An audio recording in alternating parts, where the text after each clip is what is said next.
All right, testing. Gonna check. Shalom. We testing. All right, let's see. Yeah, we're good. All right, shalom. First and foremost, we want to give all praise, honor, and glory unto Yahweh, Bahashem, Yahweh Shai, Bahashem, Rakakwadash, the barns to the apostles and elders of great millstone, who root and teach well, Wabarakathon was a hopeful elect. All right, it's GMS Dallas Younger Bros. We're doing a sit down, and I screwed up on the title. I should be able to edit it. We're going into Joshua, the 8th chapter. You see, because we went into Joshua 7, where we had one of our people, which I'll pull it up real quick. Just go to the beginning verse of it. He had an idol that was that he had, and it was leading to the Lord jacking us up. He allowed those heathens to jack us up. You see, because it says right here, Joshua 7, but the children of Israel committed a trespass and the accursed thing. And what made it be an accursed thing? Because they was worshiping idols. You see, he had a Babylonian garment. And then he also had some of the gold that was supposed to be dedicated to the Lord. It says, for Akan, the son of Carmi, the son of Zabdi, the son of Zerah, of the tribe of Judah, took of the accursed thing, and the anger of Yahweh was kindled against the children of Israel. So this basically the next chapter is going into after they got rid of him, Akan, they stoned him and burnt him up. The Lord was with us again, right? So that's this chapter in Joshua 8 goes into how the Lord basically was with us now after we got rid of what he did, right? Let me get Joshua 8. Okay. So now we're in Joshua chapter 8. Matter of fact, I'm gonna get in the blue letter. And Baba Kashai, or you want to read for me or what? No, I got you. Okay. Can you hear me? Let me share the screen. Yeah, I can hear you. Are you able to see it good? Okay, I can see it. I got to put up on mine too, so. Okay. I zoomed in a little bit more. But still kind of, let me see. That should be zoomed in good enough right there. Yeah, that's real good right there. And also, before we do get, I got a quick pre I'm finna get real fast because this one thing you're going to see is that Yahweh Bashem Shai is a man of war. Because he strategically, the Lord guided Joshua and them to have a strategy on how to jack them up, right? And this is something that our Heavenly Father, he's a man of war. All right, this is Exodus chapter 15 and verse 3. It says, Yahweh Bashem Shai is a man of war. Yahweh Bashem Shai is his name, man. You see, so that the strategies and all the things that's why you have precepts like Psalms 144. The Lord teaching my hands to war and to battle. The Lord guided men like King David, Joshua. You know, he gave him the understanding on how to deal with battle and everything because the Lord's wisdom, knowledge, and understanding goes into everything. You see? But you see the head title, it says the conquest of Ai, right? So it's going into when we got rid of Akan and his transgression. He brought trouble to Israel. We got rid of that. He burnt up them garments, burnt up all this stuff. And then guess what? Now the Lord's going to come back with y'all. But you got it, bro. Joshua chapter 8, verse 1. And the Lord Yahweh, Bahashem Yahushai, said unto Joshua, fear not, neither be thou dismayed. Take all the people of war with thee, and arise and go up to Ai. Ai.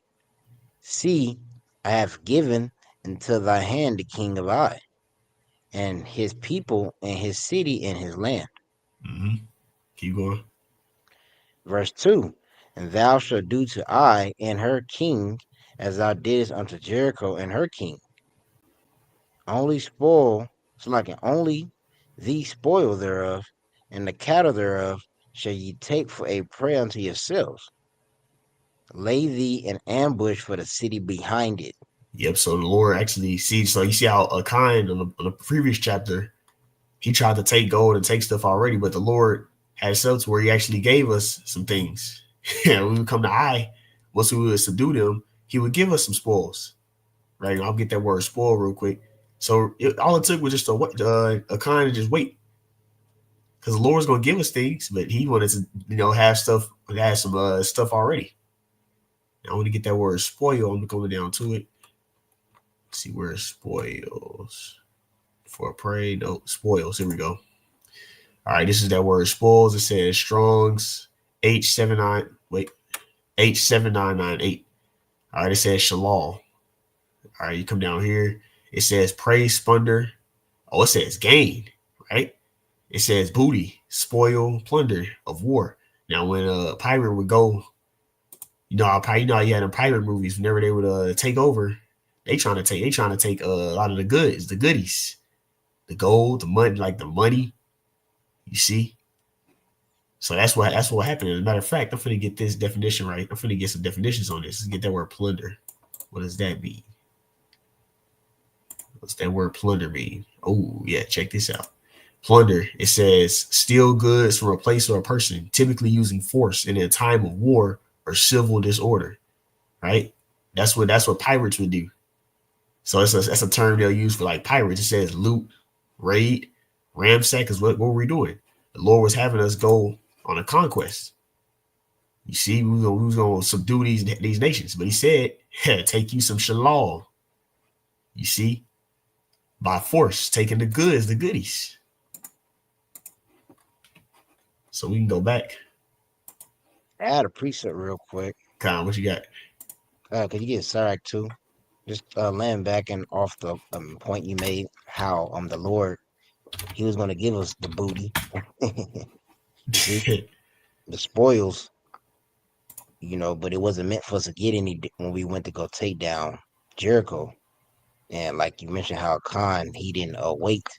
He was too greedy and he wanted to do it in his timing, but we got to always wait on the Lord's time. You see. So you could read I'll read verse 7. Right? Kyle. Yeah, verse 7.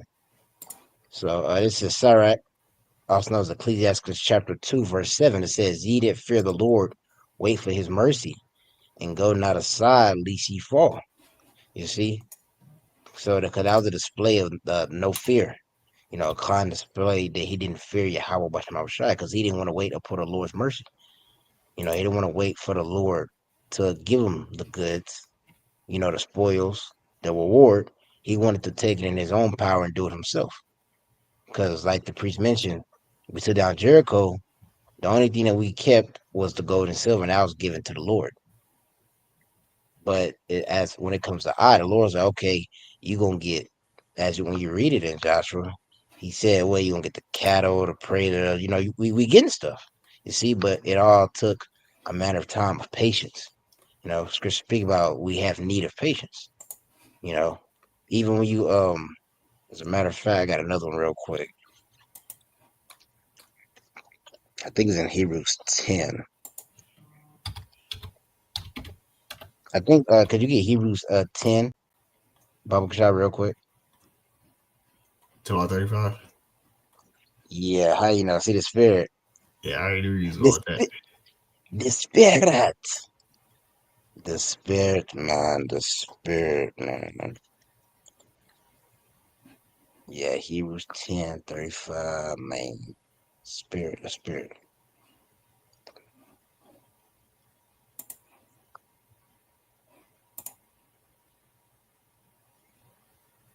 If you're ready to read, it's already on there. Oh, God, it's like my bad. I'm tripping. I'm so used to the blue letter. All right, this is Hebrews 10:35. It says, "Cast not away, therefore, your confidence, which has great recompense of reward. For you have need of patience, that after you have done the will of the Lord, you might receive the promise." You see, so it was all a matter of time. We had to do the will of the Lord. We had to show our obedience unto Yahweh Bashar. And in due season, he rewarded us. As we're going to, he's going to reward the nation of Israel. You see, because he's already rewarding us for us conquering them, but he's going to give us some spoils now. You see, but that's all I had. We could, I'll get back to reading the Joshua 8. Let's see. Kyle, we'll start back at verse 2. This is Joshua 8, verse 2. It says, "And thou shalt do to Ai and her king as thou didst unto Jericho and her king. Only the spoil thereof and the cattle thereof shall ye take for the prey unto yourselves. Lay thee an ambush for the city behind it." Mm-hmm. Verse 3. So Joshua arose and all the people of war to go up against Ai.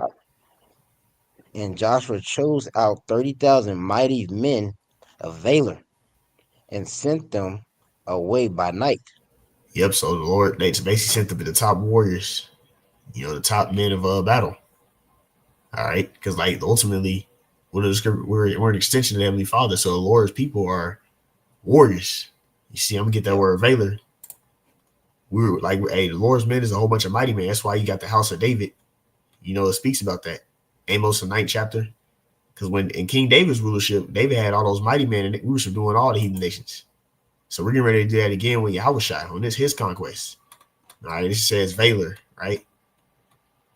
And that looked like that's Superman name. It say Hebrew lexicon. It says Strong's H 2428.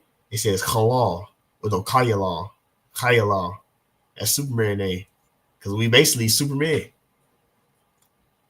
Especially when the Lord put us in the exalted position. We're really above all the rest of these nations. Now it says right here, strength, might, efficiency, wealth, army, strength, ability, force, army. Right? So this is what Superman names mean. And if it's sons of God or what? We're above everybody else.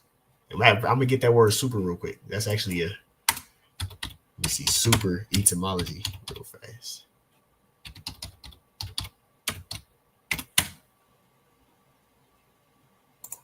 Let me see here.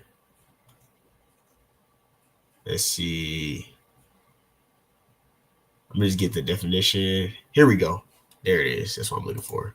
It says super sopere, right? And you go down here. It says in the Latin, it says above or beyond, right? It says above, over, beyond. It says to be. So it says to a great or extreme degree, extra large of its kind, having a greater influence capacity than another of its kind, right? So the sons of God are like supermen. See, we went to that word. So that's what we are. So that's what's getting ready to see.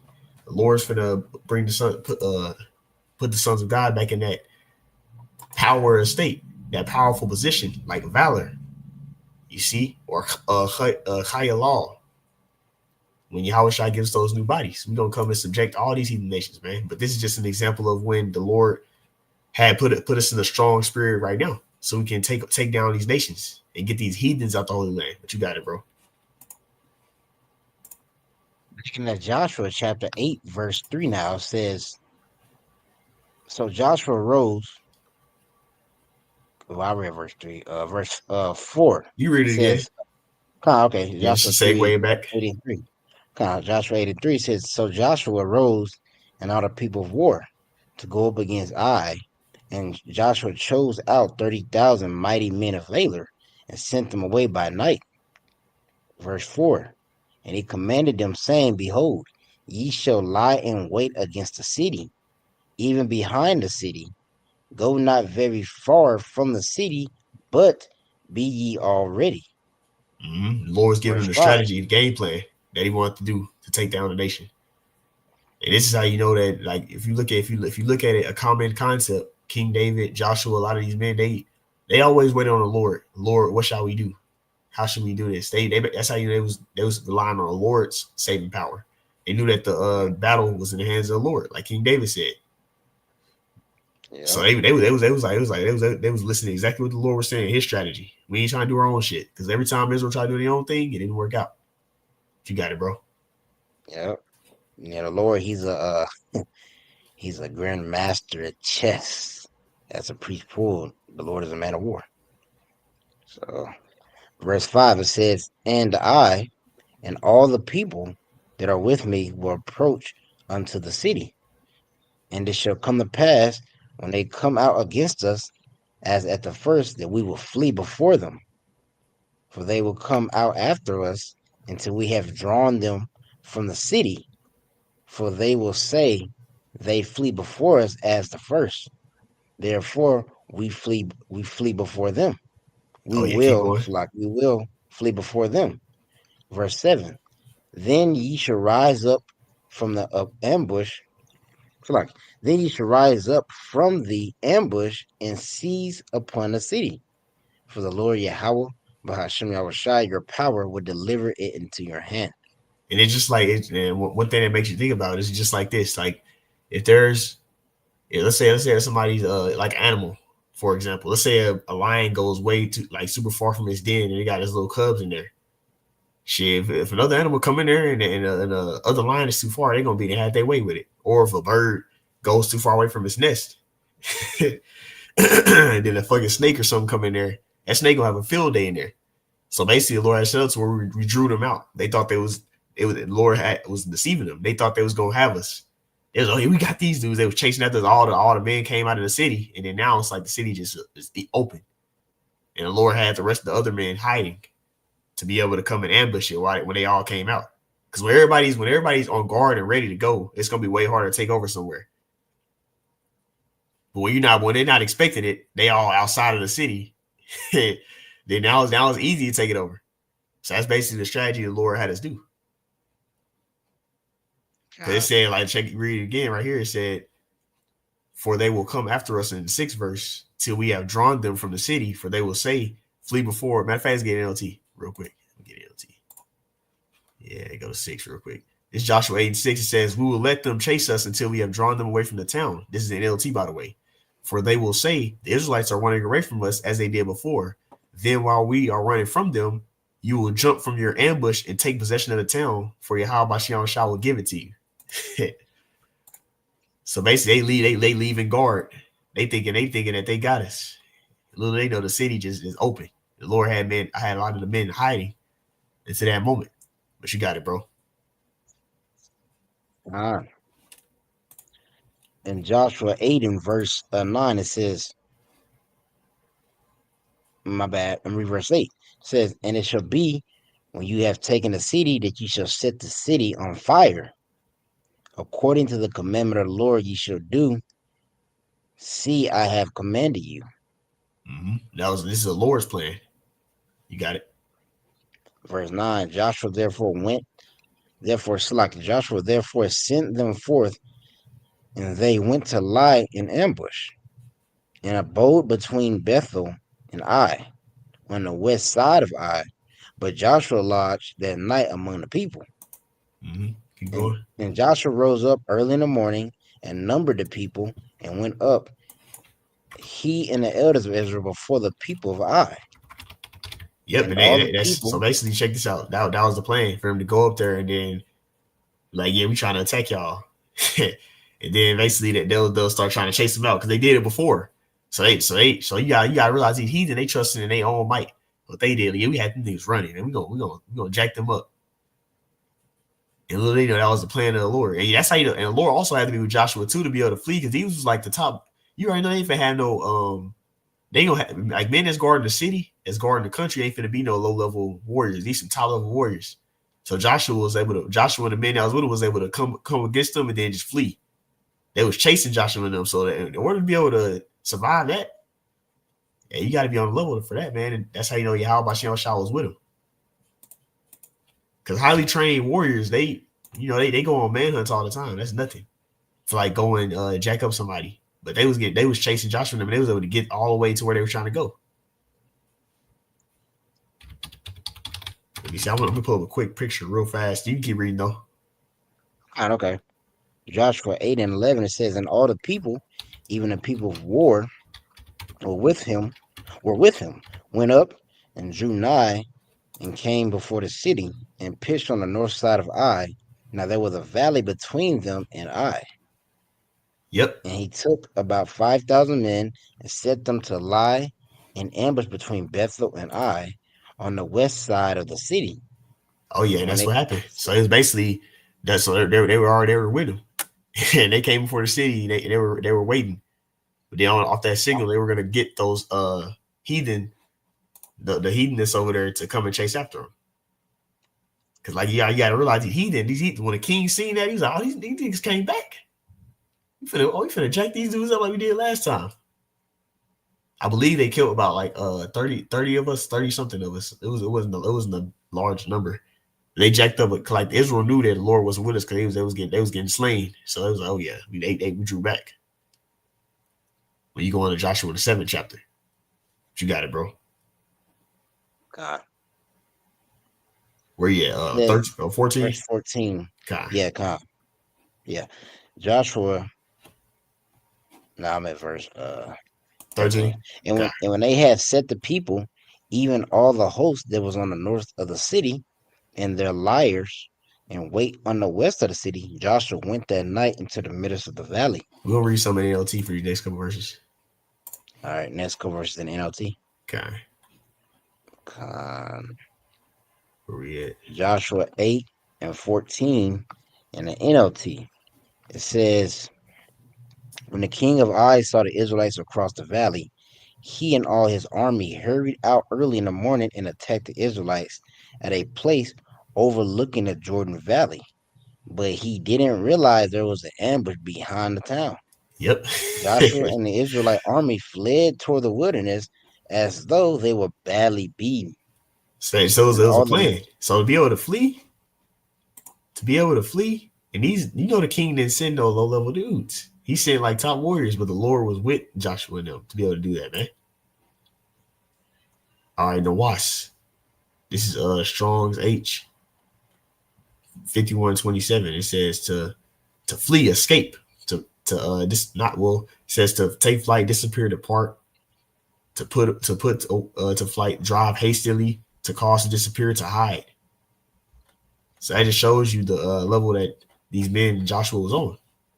They was going to flee the men that the king sent. The king ain't gonna send no low-level warriors. Just like when you had the situation with King David and Goliath, they had their top man of war on there. They was like, yeah, we gotta Goliath. They brought their best guy. So the king gonna have the best men trying to come and attack them, and they just dipped. So the Lord was dealing with us, man. But you got it, bro.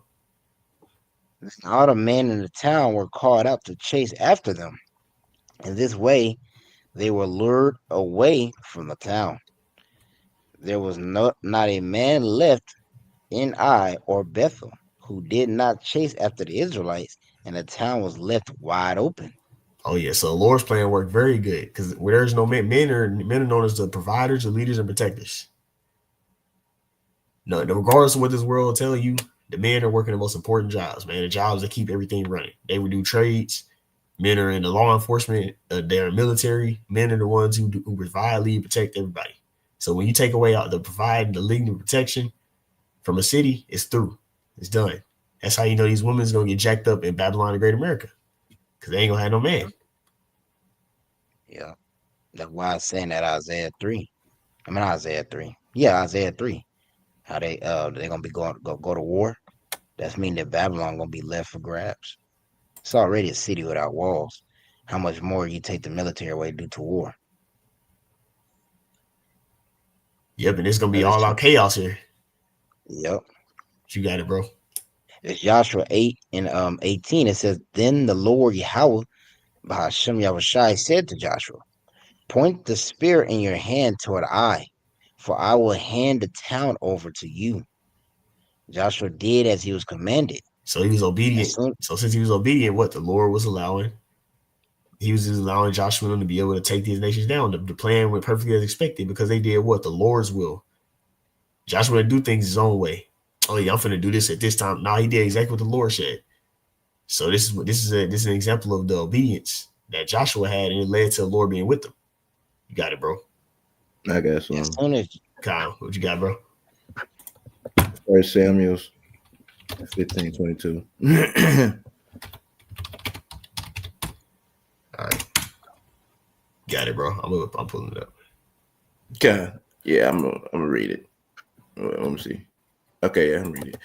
All right, this is 1 Samuel chapter 15, verse 22. You know, obviously, well, y'all know, but the reason I'm getting it because just to go into how the Lord really wants pretty much obedience, and you can see that in the midst of us going through, like, you know, just reading through Joshua, how, like, pretty much you said how obedient Joshua was being unto Yahweh Bashem Shai, which was leading him to be pretty much so successful, right? Putting up basically be put up on a very high level due to him being obedient, right?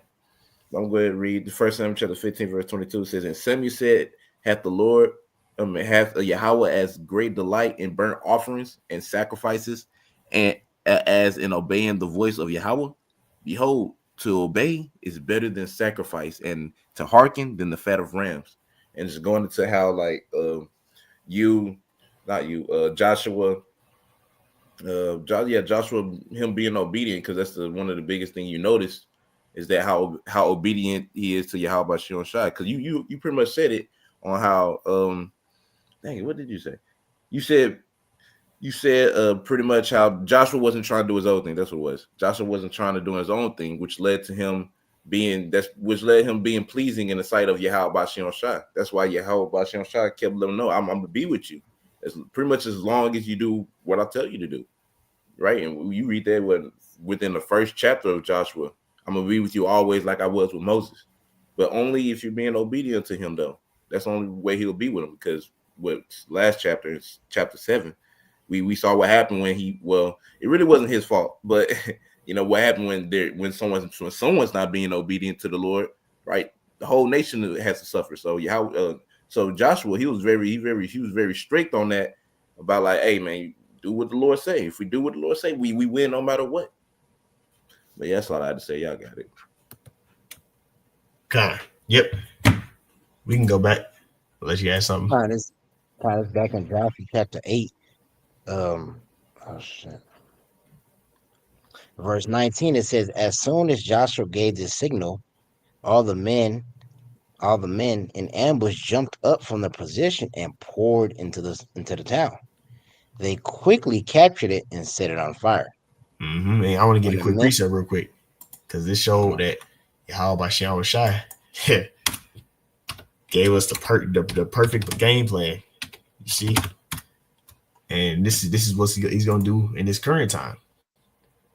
All right, this is Psalms 144. I'm just gonna get first couple verses. It says, blessed be Yahweh Shion Shai, my strength, which teacheth my hands to war and my fingers to fight.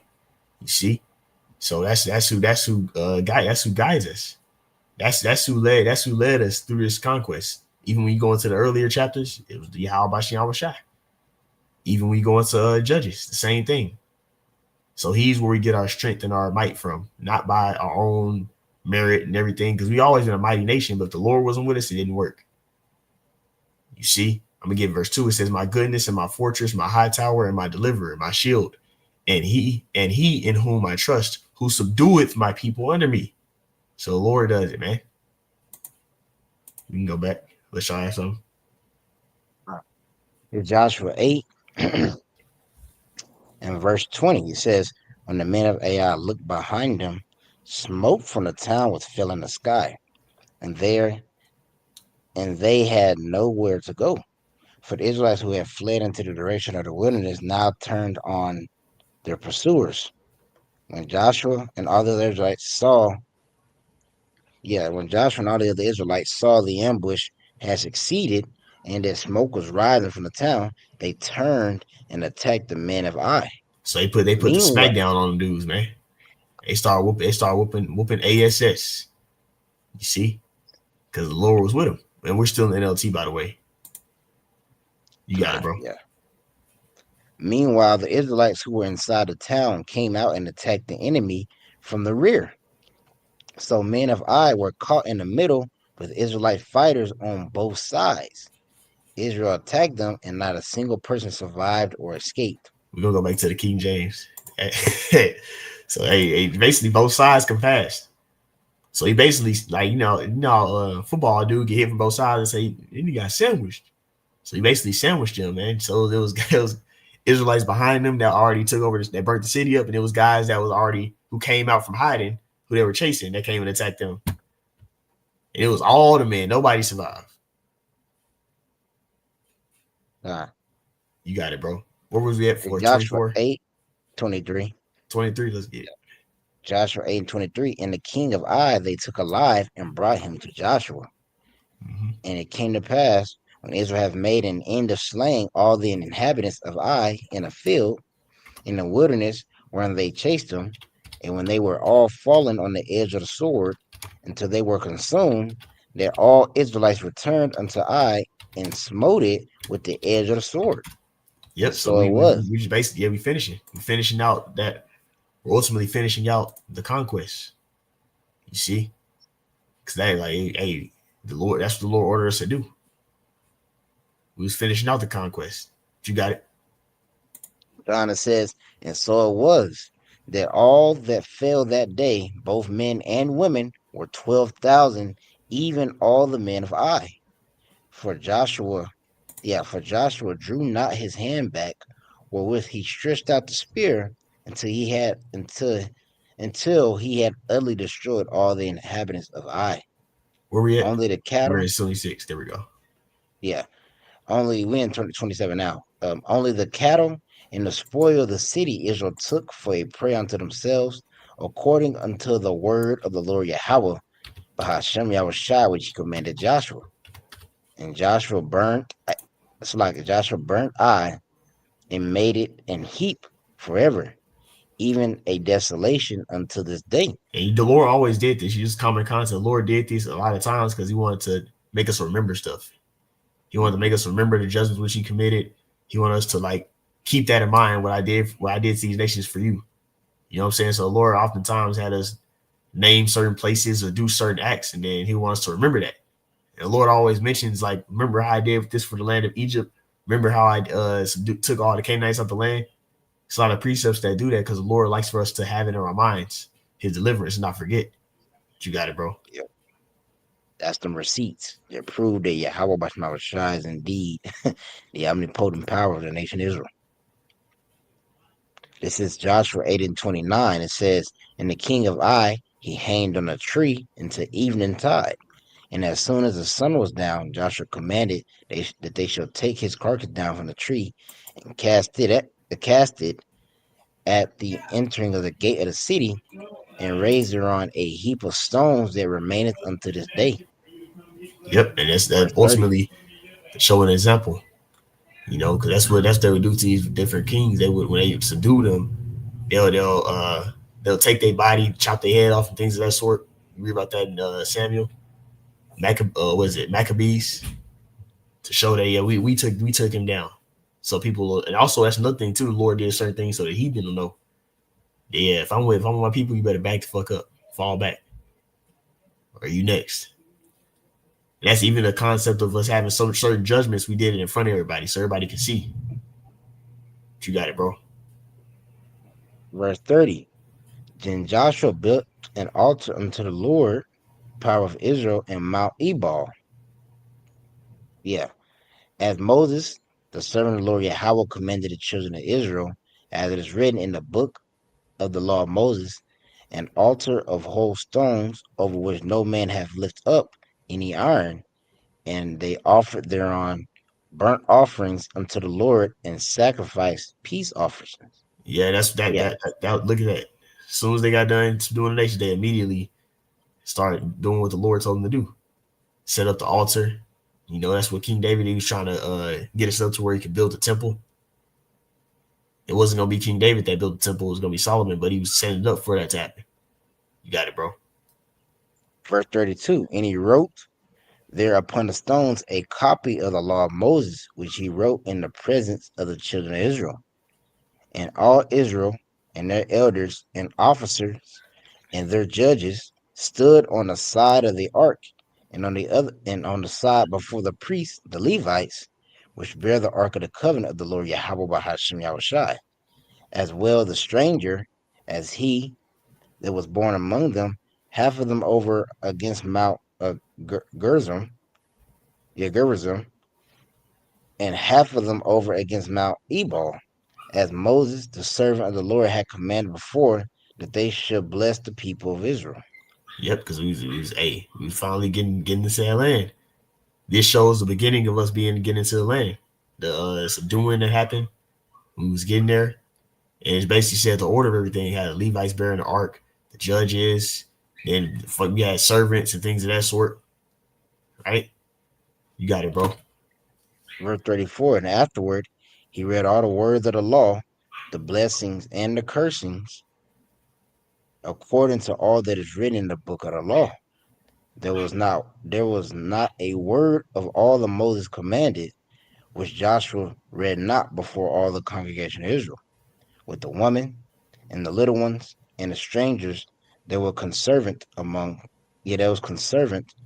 them. All the servants we had, all of our women, all of our children, everybody heard it, because that's the standard that we was establishing.